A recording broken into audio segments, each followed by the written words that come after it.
De la production à la consommation des produits agricoles de toute nature, on retrouve les femmes dans tous les maillons de la chaîne. Femmes battantes, il s'agit bien des mères, filles et sœurs sur qui repose l'avenir de toute une nation. La pratique de l'agroécologie offre aujourd'hui de grandes opportunités pour l'épanouissement des femmes et certaines ont tenu à réaffirmer leur engagement dans le développement économique et social durable du Burkina Faso à l'occasion de la journée internationale qui leur est dédiée. Nous aussi, on essaye de produire bio pour que tout le monde puisse savoir ce que veut dire bio et puis pourquoi on le consomme. C'est à cause de la santé. Et puis, il y a beaucoup de choses aussi.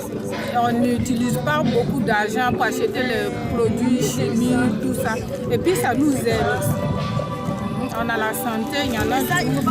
Bon, pour les besoins aussi de la maison, on peut acheter les habits, on arrive à acheter les chaussures, payer la scolarité aussi. Et puis s'occuper des enfants aussi en cas de maladie.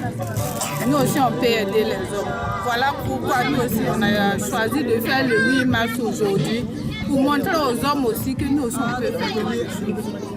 Voilà. Donc, les femmes et hommes, même chose maintenant. Nous aussi, on n'a pas peur.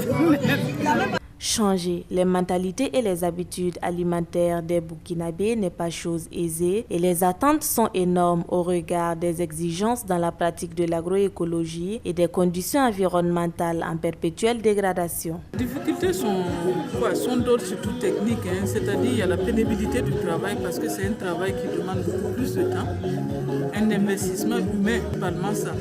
Et puis on peut dire aussi que les techniques en matière de production agroécologique ne sont pas encore au top parce que c'est les débuts. Donc tout ce qui est en matière de lutte contre les attaques et autres, on est encore au stade d'expérimentation. Les attentes sont surtout d'ordre technique et politique. Technique pour l'accompagnement dans les formations, en technique de production, parce que ce n'est pas seulement pour la femme.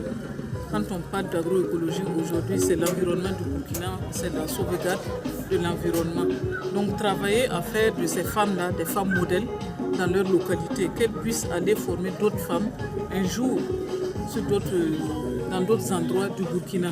C'est vrai que nous travaillons à ça, mais on se dit que les ministères ont quand même beaucoup plus d'expérience et de possibilités.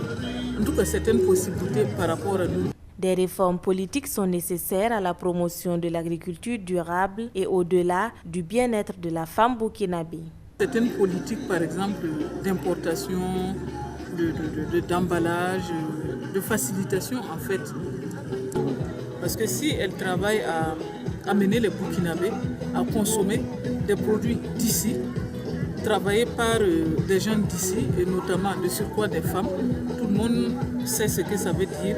Dans plusieurs secteurs de développement comme l'énergie, la courbe de tendance de l'offre est en deçà de celle de la demande, une tendance que des femmes réunies en association ou groupement arrivent à inverser dans leur domaine d'activité respectif. C'est le cas de ces femmes de Yélémani qui luttent pour une souveraineté alimentaire au Burkina Faso.